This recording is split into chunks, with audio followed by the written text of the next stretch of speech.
if you're listening, maybe you felt it. That weird sense of disconnect from yourself. It's like this low hum under everything where you know the person you show the world, maybe the competent colleague or the easygoing friend. It isn't quite, well, you. That's it. That kind of tremor of identity confusion. You catch yourselves doing that chameleon thing, right? In certain situations, maybe you adjust your opinions or how you joke around, and then later, you just feel wiped out. Yeah. And you start wondering, has this mask I wear sort of, stuck? Yeah. Well, today we're diving deep into Angel Gabriel's book, The Labyrinth of Self. The full title's quite something: Unraveling Your True Identity. A psychological journey through perception, memory, and the unseen forces that shape who you are. We're not giving you the map out, but we want to explore the maze itself. This really feels like a guide for anyone who suspects they're living out a script someone else handed them. Exactly. Our mission here is to look at the big psychological challenges this book brings up for you, the reader. We want to help identify those hidden forces, the internal ones and the external ones, that are constantly shaping who you think you are. Yeah. The ones that lead to that feeling of, well, not being real. We're basically pointing out the locked doors, hoping you'll get really curious about the keys. Yeah. And those keys, they're inside the book. Okay, so let's unpack this main problem. Right in Chapter 1, The Echo in the Mirror, the book just dives in.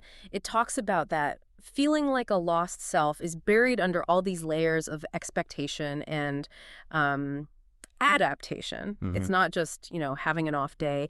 It's this nagging feeling that maybe you've been prioritizing what others want over what you actually need for, years. And what's great is how it immediately validates that feeling. The book says, look, this isn't some personal flaw. It's actually a really common human experience. The disconnect isn't always some huge crisis. Often it's more subtle, isn't it? Yeah. Like the difference between your polished work self, the one who's killing it, and your inner self, who maybe secretly wants to, run off and live in a cabin. Right. And the book doesn't just describe the feeling. It pushes towards, diagnosis. It actually includes this really crucial self-assessment tool to help you gauge how deep this identity confusion might go in your own life. It makes you think about those specific little moments, where you felt like you were just performing. That assessment is so important because it forces you to actually name the problem. It's not just a vague feeling anymore. And the book gives you the actual metrics. Like it says, scoring between 13 and 20 points means significant identity confusion. Okay. Now, we can tell you that that's the threshold, but the specific questions, the statements you rate yourself on, and the whole roadmap for figuring out your score, that's only in the book. Right. You need that framework. You do. Yeah. To move beyond just thinking about it and actually start doing something targeted, like psychological repair work. Exactly. So you realize there's an issue, but to fix it, you've got to understand why it started. Where did this confusion come from? Which brings us to Chapter 2, right? Architects of the Self. Early Blueprints. Yeah, this is fascinating. The book argues that this borrowed self we often present, it built on what it calls the ghost notes of an early symphony, meaning we were given our first roles without even realizing it, usually in childhood. How so? Well, think about family dynamics. Were you maybe labeled the responsible one or the dreamer or the peacekeeper? Those roles, those early blueprints, they can dictate your behavior and boundaries decades later, even if they totally clash with who you are as an adult. It's often unconscious. So we're kind of trained almost to wear these masks early on just to get approval or fit in, and then they just stick. They absolutely can. The book gets into things like attachment styles, too. Yeah. Whether you developed a secure attachment or maybe anxious preoccupied, where you always need reassurance. Those early patterns shape so much our relationships, our self-worth way into adulthood. Digging those up is key to seeing which parts of your identity were borrowed from the start. Okay, so those blueprints are laid down early, but then Chapter 3 throws a real curveball, doesn't it? About the very materials used, the shifting sands of memory and perception. This part felt unsettling. Oh, it is. Because the book makes this bold claim. Memory isn't like a video recording, not at all. It calls it an act of imaginative reconstruction. Every single time you remember something, your brain is actively rebuilding it. Rebuilding it. Yeah, filling in gaps, maybe tweaking things based on how you feel now or what you need to believe now. Your personal history, it's not fixed, it's constantly being revised. Wow. Okay, so if our past is always changing, then our sense of self, our internal truth is kind of shaky? Precisely. And that shakiness gets amplified by our own minds, by cognitive biases. The internal antagonists. Right. The book mentions things like confirmation bias, where you unconsciously look for or remember Only the stuff that confirms what you already think about yourself, even if it's wrong. Or the fundamental attribution error. Yeah, where maybe you blame your own mistake on bad luck, but if someone else does the same thing, you think, oh, that's just their personality flaw. Right. So think about it. If your memories are constantly being rewritten, and your current biases filter what you even accept as true, how much of your self-story is, as the book puts it, a masterful illusion? That's a heavy question. It is. And the book gives you the tools to figure out if you might be acting as the unreliable narrator of your own life. But again, those specific tools are inside. Okay, realizing our own perception is unreliable. That really raises the stakes. Because if you're not sure of your own reality, you're incredibly vulnerable to, well, other people messing with it. Which leads straight into Chapter 4, The Puppet Master of Strings. This is about external forces actively exploiting those vulnerabilities. Yeah, this chapter is serious. It details the calculated ways some people intentionally try to reshape your identity. Not for your good, obviously, but for theirs. They work to erode your trust in yourself until you basically depend on their version of what's real. And the book names the most toxic tactic, gaslighting. It defines it as systematically denying someone's reality, their memory, even their sanity. It's not just lying, it's trying to make you doubt your own mind. That's the core of it.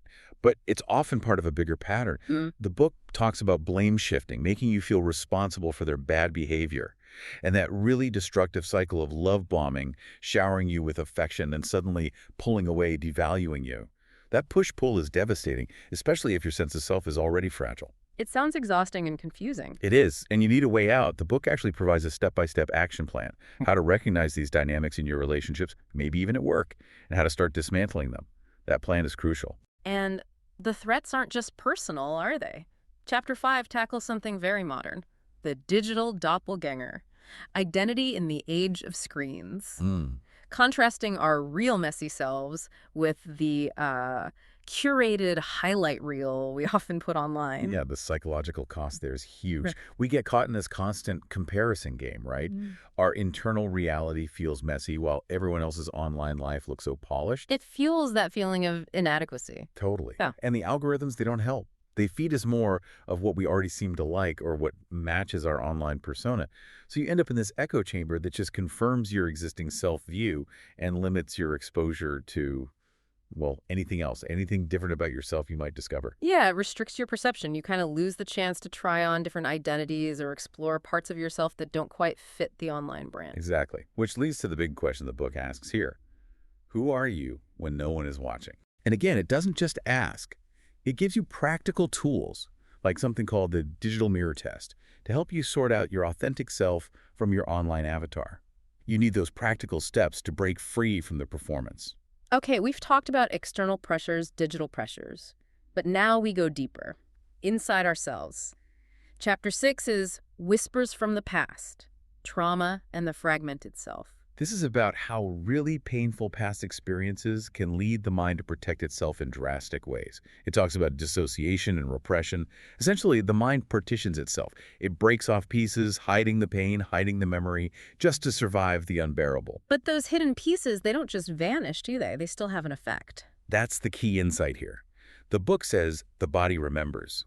This fragmentation doesn't just stay psychological. It can show up physically. Maybe as chronic pain or constant exhaustion or being jumpy all the time, hypervigilance. So it's like digging into your own history. The book calls it an essential archaeological dig into the self. And it outlines why integrating these lost pieces is so vital for becoming whole again. It explains the path from just coping, often badly, to actually building resilience. But the how-to for that integration, that's in the pages.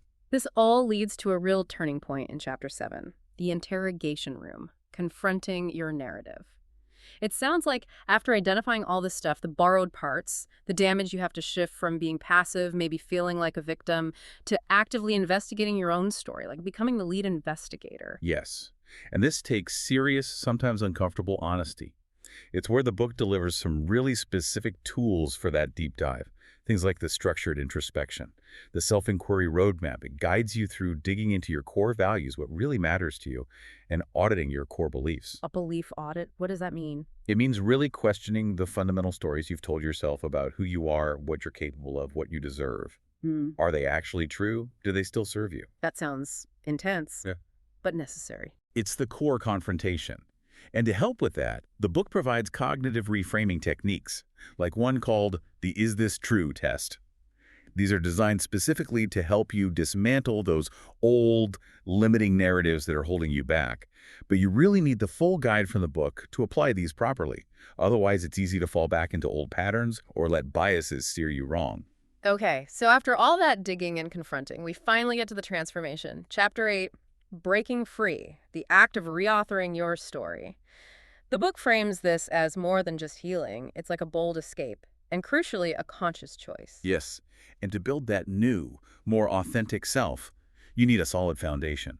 Architectural integrity, the book calls it, a huge part of that is setting healthy boundaries, learning to clearly say what you will and won't accept. Which sounds simple, but isn't always easy. Not at all. And maybe even harder is what the book calls the radical act of communicating authentic needs. Actually asking for what you need instead of hoping people guess or just suppressing it. But what if you're doing this work, setting boundaries, and you still have those puppet masters around, the manipulators we talked about? How do you handle them? That's a critical point. The book includes a comparative analysis, detachment strategies. It lays out specific methods, things like limited engagement or radical acceptance. The goal is basically to stop feeding those manipulative dynamics with your emotional energy, to build a self that's autonomous, not dependent on their approval or tangled in their games. Again, the strategies are detailed in the book. And then the final chapters, chapter 9, and the conclusions, they bring it all together with this really profound idea that identity isn't some fixed thing you find. Exactly. It's not a core buried treasure. It's a dynamic, living narrative, like a manuscript you're constantly working on. Writing, revising, reauthoring. Yes, that's the ultimate empowering message. The book leaves you with these key principles for this ongoing process: intentional self-awareness, adaptive authenticity, and resilient reauthoring. The big takeaway is you're not just passively receiving your identity. You're an active participant in constructing it. You get to hold the pen. Wow, that's quite a journey mapped out. So you listening, you can now see the range of forces that might be holding you back. Cognitive biases, maybe manipulators, the digital world, even old trauma. You can recognize the borrowed self and understand the real cost of just performing all the time. You've seen the symptoms that disconnect, and you've glimpsed the origins, those early blueprints and shifting memories. The Labyrinth of Self is presented as the complete toolkit. It holds the actual roadmaps, the specific assessments, the detailed strategies, essentially the solutions you need to grab the pen and start writing your own story, authentically. So if you feel that tremor of identity confusion, if you suspect you're living someone else's script, if you desperately want those tools for digging into your values, rewriting your narrative, then the actionable steps, the assessments, the full guide to reauthoring your life, it's all waiting for you in The Labyrinth of Self by Angel Gabriel. And here's a final thought to leave you with. If the real truth about who you are is hidden behind all these layers, psychological reconstruction, digital performance, unconscious bias, can you really afford to keep writing your life story with an unexamined pen?